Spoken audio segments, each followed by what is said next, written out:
Hi, I'm Neil Chethik here with the Open to Hope website, and we are here with Cheri. Well, I'll let you introduce yourself.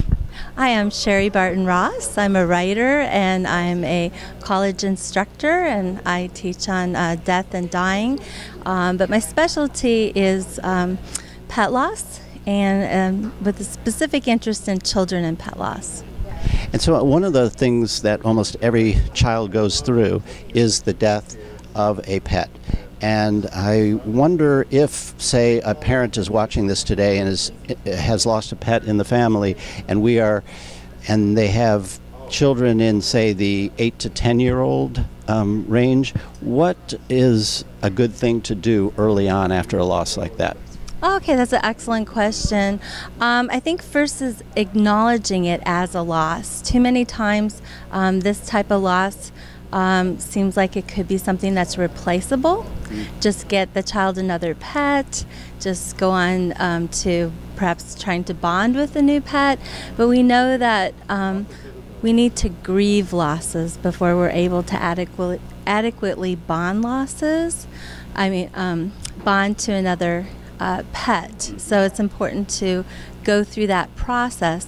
And in going through the process and teaching skills to children about it, we're able to lay or establish a healthy foundation for future losses. So we're always going through losses through most of our life, and having that foundation is really important in how we get through them. But I would say one of the key things is understanding the child's cognitive age and what they're able to understand about death and dying and that. So in my book, Pet Loss and Children Establishing a Healthy Foundation by Routledge, published by Routledge, it talks about all of that and lays that information out for parents. One other question. Is there a difference between how you handle it if you have a child who is 3 or 4 years old, or 13 or 14 years old? I mean, how important is age in this childhood process of dealing with death? It's very important, and going back to understanding the cognitive ages and phases and what children are able to understand and comprehend. We know children as young as infants respond to loss that's going on in the family. They respond to those emotions, and they need to be comforted in certain ways and reassured and made to feel safe. We know that a child who is perhaps preschool age, they don't really have an understanding that death is permanent, that death means that the pet is not coming back.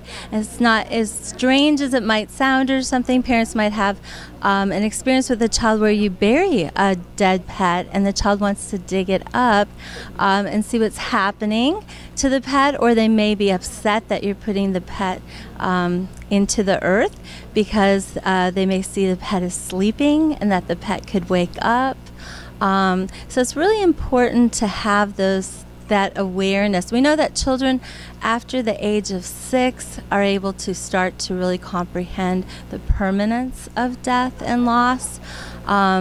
And so again, how we talk to them, how the therapeutic tools we use in that are going to be evolving, changing all the way through up and until we become adults, of course.